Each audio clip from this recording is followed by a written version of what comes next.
तो मृत्युर्जन्मवताम वीर देहेन सह जायते अद्यवाब्द शतान्ते व मृत्युर्वय प्राणिनाम ध्रुवा।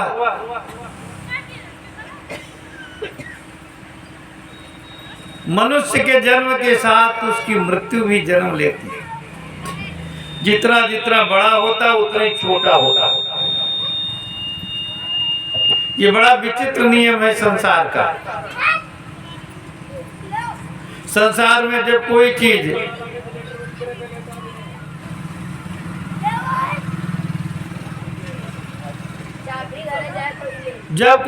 बढ़ती है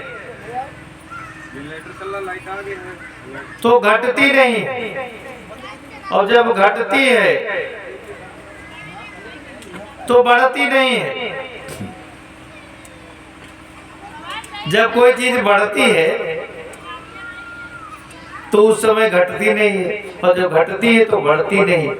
पर धन्य है जिंदगी, ब्रह्मा जी ने ऐसा बनाया जितना ही बढ़ती है उतना ही घटती है। ये घटने बढ़ने की लीला एक साथ चल रही है। लोग कहते हैं बच्चा 10 वर्ष का हो गया है, और 10 वर्ष का नहीं हुआ, 10 वर्ष इसके कम हो गया। जो जितने बड़ा हुआ है उतने छोटा हो गया है। ये घटने और बढ़ने की क्रिया एक साथ चल रही है। और इसी बात को वसुदेव जी समझा रहे हैं। मृत्यु जन्मवताम वीर देहेन सह जायते अद्यवाब्द शतान्ते वा। चाहे आज मृत्यु हो जाए, चाहे 100 वर्ष के बाद में हो जाए, मृत्यु वै प्राणिनाम ध्रुवः। मृत्यु तो प्राणी के लिए ध्रुव है, निश्चित है, सत्य है। देहे पंचत्वमापन्ने देहि कर्मानुगो वसा। देहांतरमनुप्राप्य प्राक्तनं त्यजते वपु। देहे पंचत्वमापन्ने, जब देह माने शरीर पंचत्व को प्राप्त हो जाता है, शरीर जल जाता है, नष्ट हो जाता है, तो जो देही है, देही माने आत्मा, कर्मानुगो वसा, कर्मानुगः अवसः, वो कर्मों के अनुसार इच्छा न होने पर भी एक शरीर से दूसरे शरीर में चला जाता है आत्मा। तो कहते हैं ये जो शरीर आत्मा है ये पहले शरीर में आना नहीं चाहता है, और आत्मा शरीर में आ जाता है तो शरीर से जाना नहीं चाहता। पहले ही शरीर में जीव आना नहीं चाहता। ये कहता है इतनी गंदगी में हम कैसे रहेंगे। शरीर में तो रक्त वसा मांस अस्थि चर्म मल मूत्र ही तो है, और तो शरीर में कहीं कोई खूबसूरती है नहीं, कोई सौंदर्य नहीं है शरीर में। जहां जहां सुंदरता है वहां वहां सब विकार ही विकार हैं। पर जब इस शरीर में आत्मा आ जाता है तो जाना नहीं चाहता। कितना ही बूढ़ा हो गया हो, जो रात दिन मनाता हो हे भगवान कहाँ हो, अब हमको ले चलो। लेकिन ऐसे आदमी भी मरना नहीं चाहते। आदमी 3 दिन से उठ न पाया हो चारपाई से, और अचानक में उसे बोल दो कि तुम्हारी चारपाई पर वो सांप चढ़ा, तो वो भी उठ खड़ा होगा अपने पैरों से। क्योंकि संसार में प्राण बहुत प्रिय है। आगे बहुत सुंदर बात बताते हैं। बोले ब्रजंस तिष्ठन् पदैकेन यथैवेकेन गच्छति यथा तृणजलूकैवं देहि कर्म गतिं गता। ब्रजंस तिष्ठन् पदैकेन, चलते समय जब मनुष्य एक पैर को स्थिर करता है तो दूसरा पैर आगे उठा करके रखता है। दोनों पैरों से चल नहीं सकते, कूद भले जाओ पर चल नहीं सकते। जब एक पैर आदमी स्थिर करता है तो दूसरा पैर उठा करके आगे रखता है। और यथा तृण जलू कैवम, जैसे जोंक एक तिनके को छोड़ती है तो दूसरे तिनके को पकड़ती है, देही कर्म गतिम गता, वैसे ही शरीर की और आत्मा की स्थिति, आत्मा जब एक शरीर को छोड़ती है तो दूसरे शरीर में प्रवेश करती है। वासांस जीर्णान यथा विहाय नवान गृह्णाति नरो पराणि तथा शरीराणि विहाय जीर्णान्यन्यानि संयाति नवान देहि। जैसे मनुष्य पुराने कपड़ों को उतार देता है और नए कपड़े को धारण करता है, वैसे ही आत्मा पुराने शरीरों को छोड़ देती है और नए नए शरीरों को धारण करती है। इस प्रकार से वसुदेव जी ने बड़ा ज्ञान दिया और कहा तस्वान न कश्चित् द्रोहम आचरेत तथा विधा आत्मना क्षेम मन विक्षण दुर्वय परतो भयम। इसीलिए मनुष्य को किसी भी प्राणी से बैर भाव नहीं रखना चाहिए। क्यों बैर तुम करोगे किससे? तुम जिससे बैर करते हो उसमें भी तो वही है जो तुम्हारे में है। अगर विचार करो तो जिसको तुम दूसरा कहते हो वो दूसरा कुछ नहीं। 5 तत्वों का बना शरीर तुम्हारा है, उसमें भी 5 तत्व। जो परमात्मा तुम्हारे भीतर बैठा वही अगले में बैठा है। तो फिर ये सब राग द्वेष क्यों होता है? ये सब ममता के कारण है। जब हम शरीर के प्रति मोह कर लेते हैं, एक शरीर के प्रति मोह होगा तो दूसरे के प्रति द्वेष हो जाएगा। और ये सब अज्ञान के लक्षण हैं। जब मनुष्य ज्ञान से परिपूर्ण हो जाता है तो वो सब में एक ही देखता है, फिर सब में हमारे प्रभु विराजमान हैं, तो फिर किससे लड़ाई करे? और भगवान भोलेनाथ कहते हैं पार्वती सुनो, उमाज राम चरण रत विगत काम मद क्रोध, तो निज प्रभु मैं देखहि जगत यही सन करहि विरोध। निज प्रभु मैं देखहि जगत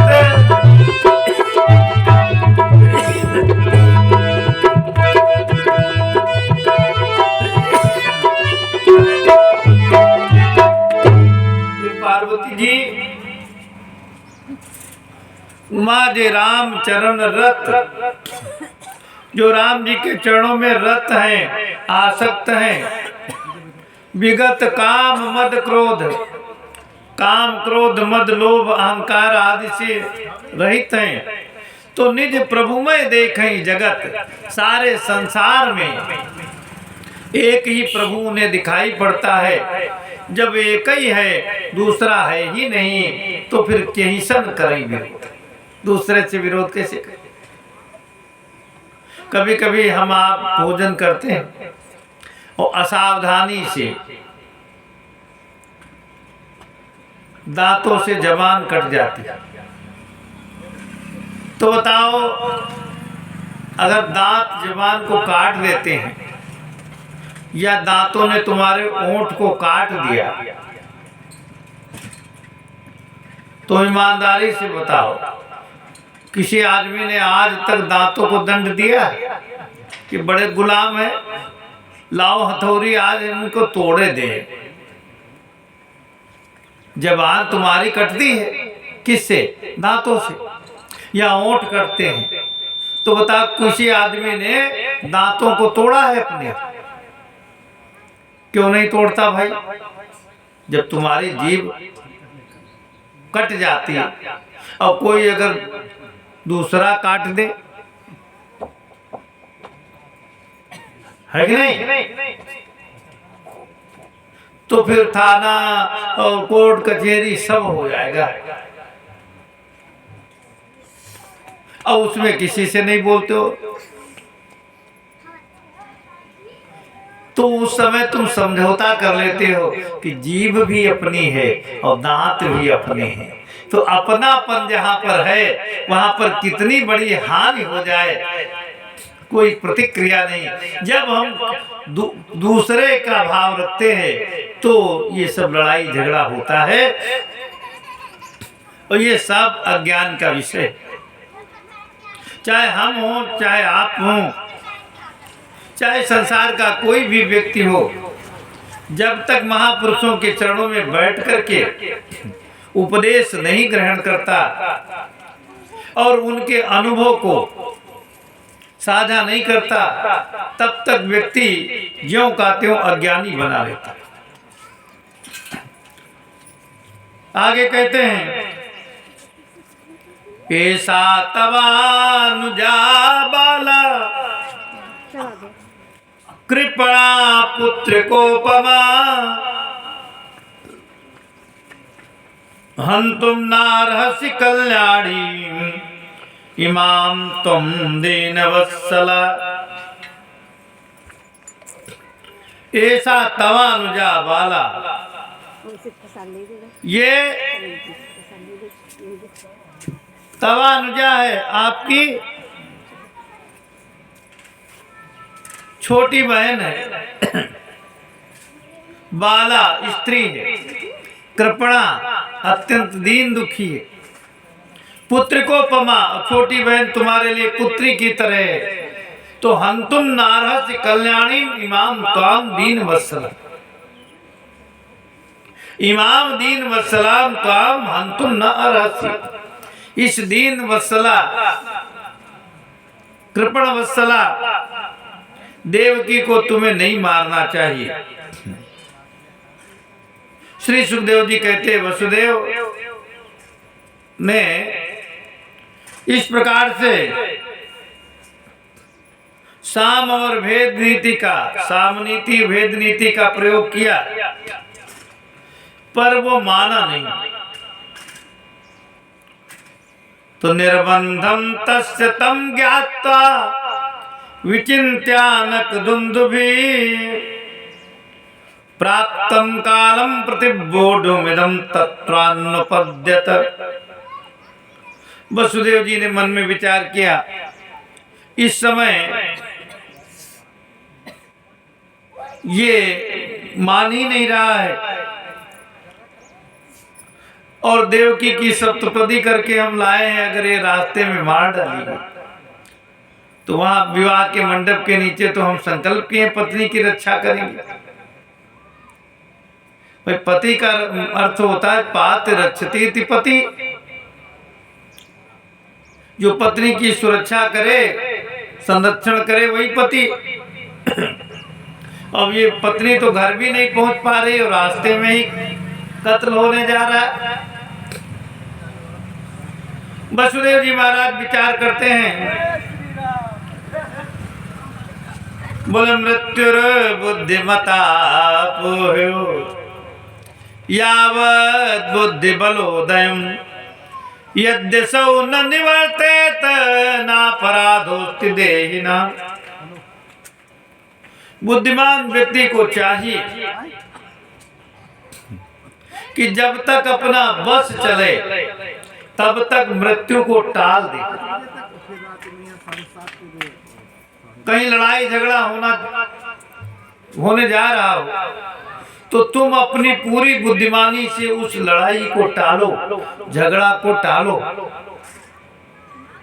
पर तुम्हारे बहुत प्रयास करने पर अगर लोग लड़ जाते हैं, कोई किसी को मार देता है, तो भगवान की अदालत में तुम्हारा कोई दोष नहीं रहेगा। यदि सौ न निवर्ते, यदि असौ न निवर्ते, वसुदेव जी कहते हैं हम तो पूरा प्रयास करते हैं, फिर भी अगर ये नहीं मानेगा तो हमारा कोई दोष नहीं है। अंत में उन्होंने एक निर्णय लिया, प्रदाय मृत्युवे पुत्रान मोचे कृपणामिमाम सुता में यदि जाए रन्मत्रवानमृत चेत। प्रदाय मृत्युवे पुत्रान मोचे कृपणामिमाम। अब हम अपने पुत्रों को मृत्यु के मुख में धकेल दूंगा। अब मोचे कृपणा इमाम कृपणा मोचे, इस दुखिता देवकी को बचा लूंगा। सुता में यदि जाए रन मृत्युर्वानम मृत्यु। और ऐसा विचार करके वसुदेव जी कहते हैं हो सकता है जो आकाशवाणी ने कहा वही हो जाए। बुद्धिमान व्यक्ति को चाहिए कि वो समय टाल दे। आज कोई किसी को मारने जा रहा हो, तुम आज उसको समझा लो, कल आते आते तो उसका विचार बदल ही जाएगा। इसीलिए क्रोध में आई हुई बात को सत्य नहीं मानना चाहिए। गुस्से में जो विचार आवे वो कभी नहीं करना चाहिए, क्योंकि उसके बाद में तुम इतना पछताओगे कि तुम्हारी समझ में नहीं आएगा हम क्या करें। विपर्यो वाक्यम न स्यात् गतिर्धातुर दुरत्यया उपस्थितो निवर्तेत निवृत्ता पुनरापतित। परमात्मा की गति बड़ी बलवान है, वो असंभव का संभव कर देते हैं। उपस्थितो निवर्तेत, जो उपस्थित है वो चला जाता है और जो अनुपस्थित है वो आ जाता है। इसीलिए वसुदेव जी के दिल में तो बहुत पीड़ा है, पर बाहर से चेहरे पर कुछ मुस्कान लाते हुए बोले, हे भोजराज ये बताओ आपको देवकी से भय है कि देवकी के पुत्रों से? कंस ने कहा देवकी से मुझे कोई भय नहीं, मुझे भय है देवकी के पुत्रों से। तो वसुदेव जी ने कहा हम शपथ लेते हैं, आप निश्चिंत हो जाओ। नहस्यास्ते भयं सौम्य यद वागाः शरीरिणी पुत्रान् समर्पयिष्यस्या यतस्ते भयमुत्थितम्। जिन देवकी के पुत्रों से तुम्हें भय उत्पन्न हुआ है,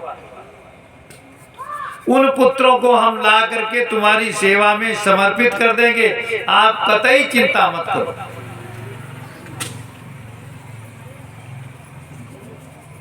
इस देवकी को छोड़ दो। सुखदेव स्वामी कहते परीक्षित, वसुदेव जी की बात पर कंस को विश्वास हो गया।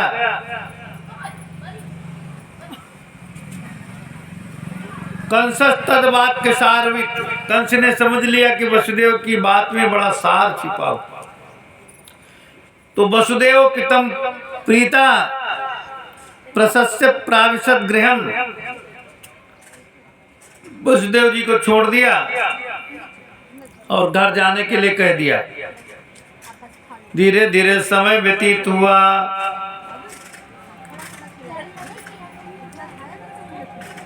अतकाल उपावृत्ते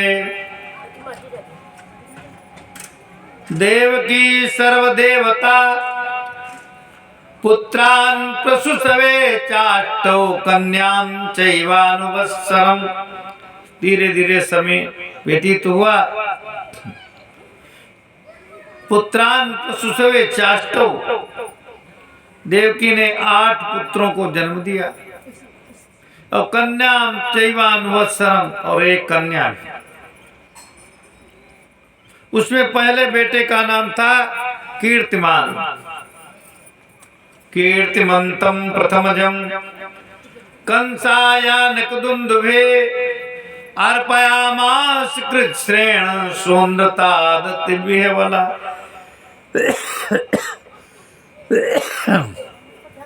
पहले पुत्र का नाम हुआ कीर्तिमान। कीर्तिमान नामक पुत्र को लेकर के वसुदेव जी चल देते हैं।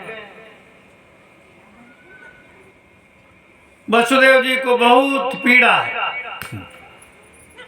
अत्यंत पीड़ा के साथ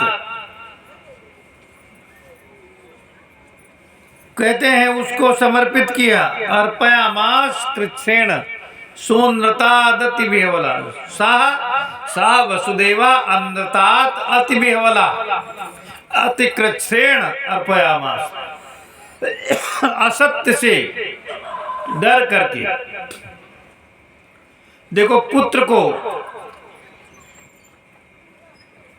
बलि की वेदी पर चढ़ा देना सामान्य है, पर असत्य बोलना कठिन। धन्य वसुदेव जी से महात्मा। सोन्द्रतात अतिविह्वला सा अन्नतात अतिविह्वला। अन्नत माने झूठ। झूठ नहीं बोलेंगे, हमारा पुत्र भले चला जाए पर सत्य न जाने का, क्योंकि धरती पर सबसे बड़ा धर्म है सत्य। धर्म न दूसर सत्य समान। आगम निगम पुराण बखाना।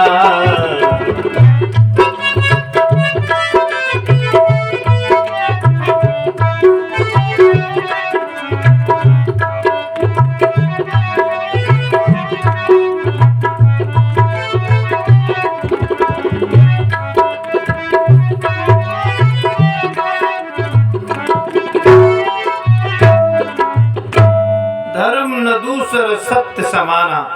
सत्य के समान कोई धर्म और असत्य के समान कोई पाप नहीं।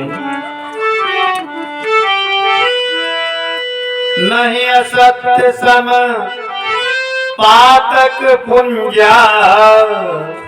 गिरि सम होई की कोटिक गुंजा।